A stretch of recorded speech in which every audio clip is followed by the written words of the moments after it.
your heartbeat when in the thought of me, you'll be gone, honey. When with you be, I'll never ever be, and all we gotta leave will be gone. And though my heart, I'll never real love. Oh baby, help that love, I'm over you. My heart will move. Oh baby, help that love move. Move for you.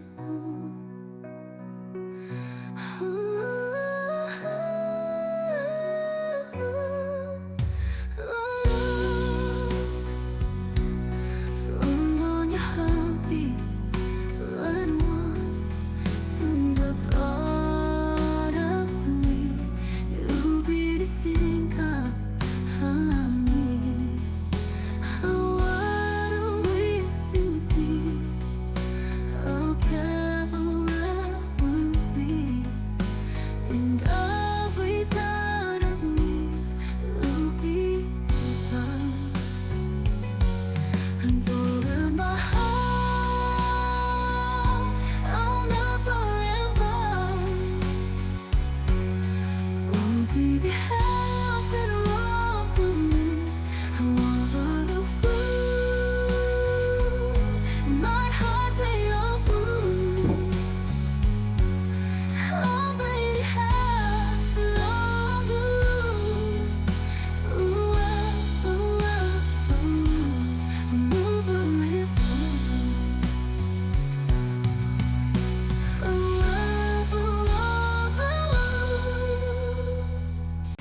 네, 개혁신당 이주영입니다. 식약처에서 여러모로 수고해주고 계셔서 감사하게 생각합니다. 저도 바이오 약품 관련해서 조금 더 자세하게 들어갈 필요가 있을 것 같은데요. 방금 인증제도 말씀하셨고 이 법적 기반에 대한 내용 이야기하셨는데 이게 식약처의 역할이 저는 이제는 관리 감독을 좀 넘어서 가장 주도적인 정책 선도 부처가 되어야 하지 않나 하는 기대를 가지고 있습니다. 왜냐하면 지금 전 세계 의약품 시장 규모 전체가 반도체, 자동차를 다 합친 것보다도 큽니다. 네. 그래서 아마도 지금 나오고 있는 여러 블록버스터급 혁신 신약들이 하나의 국가를 다 먹여 살릴 수도 있을 정도인데 지금 우리나라 뭐 저출산이라던가 저성장이라던가 이런 걸 고려했을 때 우리가 기존의 산업에서 혁신적으로 할 수 있는 건 마지막 남은 게 이제 바이오 산업이 아닌가 하는 생각이 듭니다.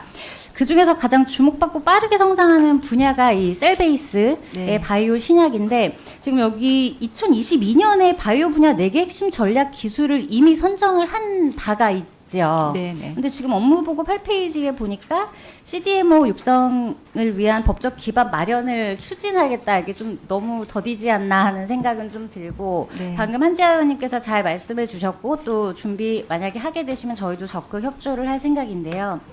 이게 지금 연구 개발을 보면 개발 연구 제조까지가 글로벌하게는 수평분업으로 다 지원이 되고 진행이 되고 있기 때문에 이게 우리나라 입장에서도 바이오 벤처를 지원해야 하는 부분이 있고 또 이미 CMO나 CDMO 시스템이 갖춰져 있는 기업을 또 육성을 해야 되는 부분도 있는 거죠. 그래서 동시에 이거를 하기 위해서는 사실 산학협력도 중요하고 이 벤처와 대기업 간의 협력도 중요하고 근데 거기에 과정에 있어서 정부가 자꾸 개입을 하게 되거나 규제를 만들거나 뭐 인증의 제도가 복잡해지거나 하는 문제가 생기면 이건 속도가 느려질 수밖에 없거든요. 근데 저희가 생각하기에 이 규제나 재정 관련 이슈는 기업이 정부 도움 없이 할 수는 없어요. 저도 그렇게 생각은 하지만 혁신 속도는 정부가 기업을 따라잡기는 어려울 거라고 생각합니다. 네, 네. 처장님 어떻게 생각하시나요? 예, 의원님, 이 바이오 CDMO 법률에 대해서 식약처가 관심을 가지게 된 것은 식약처가 바이오 업체와 간담회를 하는 과정에서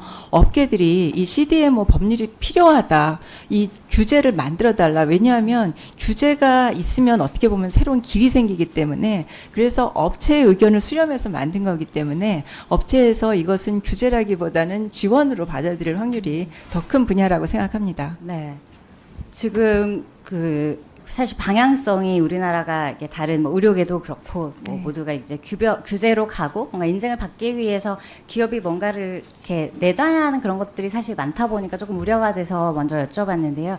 지금 현재 CDMO 3강이 한국, 스위스, 일본 이렇게 대체로 보고 있는데 이제 이번에 바이오시큐어 액트 되면서 인도도 참전을 네. 하려고 하고 이런 네. 부분이 많은데 사실 여기는 2, 3, 4등은 사실 크게 의미가 없을 수도 있다고 생각은 합니다. 이 기술 개발을 선점하는 쪽이 반드시 승기를 잡을 거고 네. 승기를 한번 잡고 나면 이 축적되는 노하우 속도는 절대로 못 따라가는 지금 중국이 사실 그래서 굉장히 네. 파워를 네. 가지고 있는 거잖아요. 근데 이런 부분에 대해서 투자 방안이나 혹은 그런 규모가 논의가 식약처 내에서 되고 있는 부분이 있나요? 그런 투자나 규모야말로 아까 의원님께서 말씀하신 것처럼 민간에서 결정을 해야 될 부분인 것 같고요. 식약처가 다만 지원을 해주려고 하는 부분은 외국에 가려고 할 때 이런 원료 의약품 각각의 이 바이오 의약품을 사용하는 단계에서 사용한 물질들의 인증을 받았느냐라는 질문을 많이 받는다고 합니다. 그래서 이런 인증이 품질 인증이 된 거를 소재 부품 장비에서 인증이 된 것을 지원하는 형태로 도와주는 것이 더 맞지 않을까 그렇게 생각하고 있습니다. 제가 속도 이야기를 자꾸 하는 이야기 네, 이유는 네. 사실 기업에서 할 수 있는 데는 한계가 있기도 하고요. 네. 그 슬라이드 보여주시면 이게 아까도 비슷한 게 나오긴 했는데 일본 같은 경우도 그렇고 인도도 그렇고 아주 전략적으로 국가 단위에서 투자를 기업에 직접 많이 하도록 지금 정책이 가고 있기는 하거든요. 그래서 네, 이게 네. 물론 예산이 쓰여야 할 곳이 많은 것은 압니다만 사실 저는 이거는 식약처에서 이거는 충분히 보건복지부 혹은 기재부와 네. 협상을 좀 해주셔야 되는 문제라고 생각을 합니다. 왜냐하면 이거는 보건이기도 하고 미래 먹거리이기도 하고 안보이기도 한 거거든요. 그러니까 네, 이거는 사실상 몇 개 안 남은 국가 전략 산업인 거예요. 그러니까 네. 국가 생존이랑 연결된 거고 그렇기 때문에 대기업 특혜 프레임으로 접근을 해서 혹시 지원해서 누락이 된다거나 하는 일은 있어서는 안 된다고 생각을 하고 이건 패권 경쟁에서 한 번 밀리면 종속되거나 몰락되거나 둘 중에 하나지 그 다음은 없는 시장일 수 있다는 위기감이 들어서 말씀을 드리는 거고요. 그래서 부탁드리고 싶은 거는 첫 번째는 바이오 안보 관점에서 지금 말씀하신 이런 인증 제도 네. 그리고 그 이후에 네. 네. 외국과의 기술 협력을 할 때 우리나라 기업을 얼마나 잘 지킬 수 있는가 그리고 이탈하는 기술이나 인력에 대해서 우리가 엄격하게 더 규제할 수 있는 실질적인 법안이나 정책이나 뭐 그런 규율을 만들어야 될 것 같다는 생각이 들고요. 지금 네. 계속 유출이 되고 있는 거를 놓치고 있는 부분이 굉장히 많거든요. 네. 그리고 두 번째는 대기업과 벤처를 모두 아우를 수 있는 아주 실질적이고 특히 파격적인 정부 지원이 이 시점에 들어가지 않으면 만약에 바이오시큐어 액트 시행되고 만약에 일본, 인도에서 정말 돈을 쏟아붓기 시작하면 그때는 우리는 이기기가 어렵지 않겠는가 하는 생각이 듭니다. 그래서 그런 기업 친화적인 정책 그리고 국가 안보에 관련된 구체적인 방안을 좀 준비해 주셨으면 좋겠습니다. 네, 알겠습니다. 그런 부분에 대해서 또 현장의 의견도 좀 수렴하면서 정말 꼭 필요한 법안이 되도록 노력하겠습니다. 그리고 어제 나온 기사인데 보니까 신약 허가 심사수수료가 갑자기 좀 인상이 됐더라고요. 그래서 네. 약간 의아하긴 했는데 다행히 여기 오늘 보고자료 주신 거 보니까 이 심사 인력과 절차를 좀 강화해서 네. 얼굴 효율화를 높이고 전문성도 좀 강화하기 위해서 굉장히 많이 노력을 하신 것 같고 네. 그리고 실제로 여기에 고정된 인력 여기 보니까 신설로 이제 상주면 좋겠는데 아직은 비상주기는 합니다만 상주하는 인력 그리고 네. 이 처 내에서 계속 노하우를 네. 전수할 수 있는 그런 형태로 인력 고용이 되고 거기에 대한 교육이 산학협력으로 될 수 있으면 더 좋겠다는 생각을 해봅니다. 네, 알겠습니다. 김건희법이라고 아시죠? 모르겠는데 제가. 개식용 종식법 네, 혹시 그건 압니다. 모르십니까? 네, 네, 그건 예. 압니다. 네. 그게 지금 지난 6월에 대통령실에서 보도 자료를 냈는데 대통령실에서도 아예 김건희법이라는 용어를 쓰더라고요. 부총리님 꽤 오래 공직생활 하셨죠? 네. 법률명에 이렇게 영부인 성함을 넣어서 부르는 경우 보신 적 있습니까? 글쎄 저는 뭐 없습니다만 네. 예, 그리고 이 김건희법이라고 불리는 이 법에 따라서 개식용 종식 기본 계획이 지난달에 발표가 됐습니다. 제가 보니까 앞으로 3년간 3천억이 넘는 예산을 정부와 지자체가 투입하는 걸로 돼 있고요. 기재부도 지난 8월에 총 사업비 약 3,600억을 예타를 면제를 하셨죠. 네. 김건희법으로 돼 있으면 예산이 프리패스, 하이패스입니까? 뭐 지금 예타 관련돼서 법령에 근거를 두는 경우에는 네, 예타 면제하는 조항이 있어 그 조항을 원용해서 된 걸로 알고 있습니다. 지금 3,000억으로 되어 있는데요. 지금 제가 구체적인 내용들을 보니까요. 지금 기본 계획대로 추진을 하시면은 아마 이 김건희법이라고 불리는 개식용 종식법 시행하는데 1조 원 이상 들 걸로 보입니다. 하나하나씩 좀 따져볼게요. 개 사육업자에 대한 폐업 지원 인센티브가 있습니다.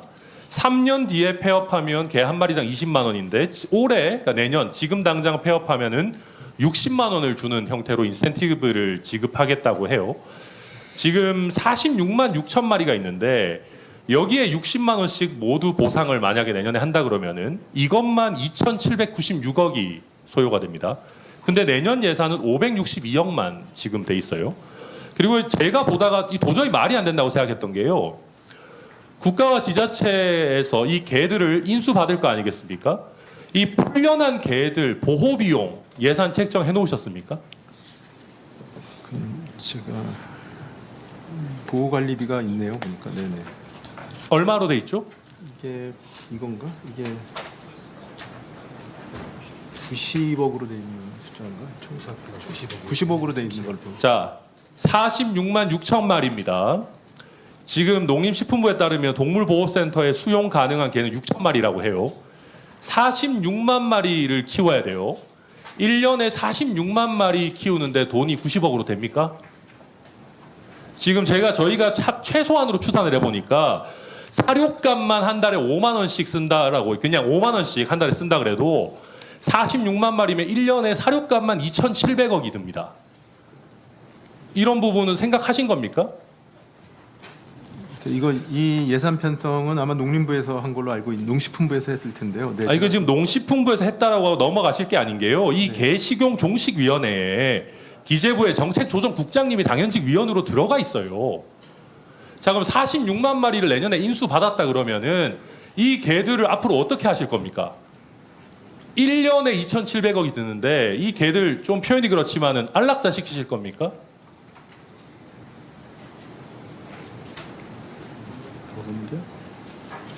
안락사를 안 시킨다 그러면 이 개들 보호하는데 1년에 2,700억씩 수명이 닿을 때까지 가는 겁니다. 이런 지금 조 단위로 돈이 쓰여질 수 있는 부분에 대해서 이렇게 간단하게 제대로 된 검토 없이 하고 있는 거 도저히 이해하기가 어렵고요. 지금 육견 단체들에서도 정부가 제대로 된 보상 재정을 수립 못할 거면 그냥 수명 닿을 때까지라도 사육하도록 좀 놔둬라라고 하고 있는 그냥 사육하도록 두는 것도 방법이다라고 하고 있는 그런 마당이고요. 시간이 별로 없네요. 제가 이 부분을 왜 말씀드리냐면 이 예산 운용 원칙에 대한 문제입니다. 윤석열 대통령께서 자유를 그렇게 말씀하시고 부총리께서도 자유시장 경제에 기반해서 정책을 집행하고 수립한다. 뭐 여러 위원님들한테서 그렇게 말씀하셨죠. 정부가 할 것과 시장이 할 걸 구분하겠다. 근데 개식용 산업 이미 사양 산업인데 부총리님 이렇게 사양 산업에 폐업 지원을 하는 거에 3천억이 넘는 정부 예산을 투입한 사례가 있습니까? 이 부분은 뭐 경제적인 합리성보다는 일단은 이 부분은 어차피 이 육견 업계에 계신 분들도 폐업을 하셔야 되니까 저희가 이런 부분들에 대해서는 뭐 예를 들어서 뭐 택시 사업하는 분들한테 저희가 그 폐업 지원을 해준다든지 하는 그런 사례들과 비슷하다고 저는 생각을 합니다. 아니 그러면 최소한 예산을 제대로 책정을 하셔야죠. 이 보호 비용 이런 부분에 대해서 예산 책정 제대로 되어 있는지 따져보시고 네, 따져보겠습니다. 보고해 주세요. 네, 그렇게 하겠습니다. 박정훈 의원님 말씀하시는데 후쿠시마 오염수 관련해서 우려를 표했던 당시 당대표가 저였습니다. 기억이 나네요. 예, 어쨌든 유국희 위원장님. 네. 그 최근에 원안위에서 이제 수령한 항공 객실 승무원 우주 방사선 관련 자료를 보니까 이게 사실 2023년 6월 11일부터 항공 운송 사업자가 그러니까 항공사가 원안위에 피폭 방사선량 조사해가지고 보고해야 되지 않습니까? 네. 그런데 이 수치가 좀 놀랍습니다. 지금 저희가 자료를 보니까 사실 우주 방사선이라는 게 북극 지역의 고위도 지방이나 이런 곳을 비행하는 항로의 경우에는 훨씬 더 노출도가 심하지 않습니까? 그리고 또 이게 고도도 하나의 변수지만은 태양 활동에 따라 가지고 크게는 2배, 3배 가까이 피폭 선량이 차이가 나는 그런 상황인데 지금 이 조사를 개인별 누적량을 하는 게 아니더라고요. 지금은 이 개인별 누적 선량계를 달고 이렇게 측정하는 것이 아니라 항공 경로라든지 비행 시간을 바탕으로 해서 추산치 자료를 제공하고 있는 건데 지금 딱 봐도 태양 활동에 따라 가지고 변화가 크고 그리고 비행기에서도 같은 비행기지만 운항 승무원이냐 객실 승무원이냐 객실의 어느 부분에서 근무하냐에 따라 가지고 다르게 나타날 수 있는데 왜 이걸 개인별로 측정하지 않고 있는 거죠? 이게 기본적으로 저희들이 그 승무원의 경우에는 물론 이제 원전에서 종사하는 발전 종사자는 말씀하신 대로 이제 달아서 예. 체크를 하게 돼 있습니다만은 승무원의 경우는 그렇게 지금 규정을 하고 있지는 않습니다. 그러다 보니까 저희들이 평가를 하는 방법 하나가 말씀해 주신 대로 비행기에다가 저희들이 달아서 장비를 달아서 이 정도 고도로 가고 이 정도 경로로 가면 얼마다라는 걸 평가해서 저희들이 관리를 하고 있는 실정입니다. 그럼 그 변수에 저기 있는 태양 활동에 따른 변화 같은 것도 넣어서 지금 추산하고 있는 것인가요? 아니면 아까 말씀주신 지금도 대로 사실은 그 평가 부분은 저희들이 계속 발전시켜 나가고 있는 과정이라고 보셔야 돼요. 예, 저희가 그 다음 자료를 보면요. 이미 그런데 승무원들 중에는 보면은 본인들이 건강 이상이나 이런 것에 대해 가지고 느끼는 부분이 있기 때문에 예측이 아니라 실측을 해야 된다는 주장이 나오고 있어요. 그리고 그 피폭 선량계 같은 경우에는 이미 아까 말씀드린 것처럼 원전 산업 관련 종사자들에게는 부착해 있는 상태이고 이것이 몇십만 원대로 알고 있습니다. 맞습니까? 예, 이 선량계의 그 비용이 비싼 거는 아닌데요. 예. 저희들이 기본적으로 원자력 발전소에서 선량계를 이게 그 달게 하는 여러 가지 절차들이 있습니다. 예.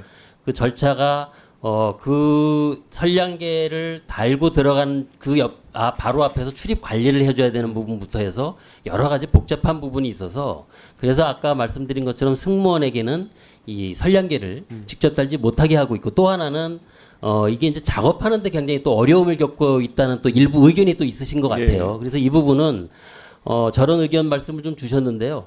저희들이 실질적인 그 안전 관리를 하기 위한 방법을 좀 모색을 한번 좀 해보겠습니다. 지금 왜냐하면은 항공법에 따르면 기준이 6mm 시버트 정도로 잡혀 있는데요. 이게 사실 지금 조사 뭐 이것 예측 추산치지만은 4에서 6mm 시버트까지 달한 승무원 수가 121명 정도로 잡혔거든요. 그 운항 스케줄이라는 거에 따라 가지고요. 그렇다면은 사실 아까 봤던 그런 어떤 태양 활동에 따른 오차 범위까지 생각해 보면은 이미 6mm 시버트를 상회하는 어떤 누적 선량을 보유하는 네. 사람도 있을 거거든요. 네, 그 6mm 시버트는 저희들 사실 권고치입니다. 그러니까 승무원들은 비행기에서 활동을 하기 때문에 어쩔 수 없이 우주 방사선을 받게 되지 않습니까?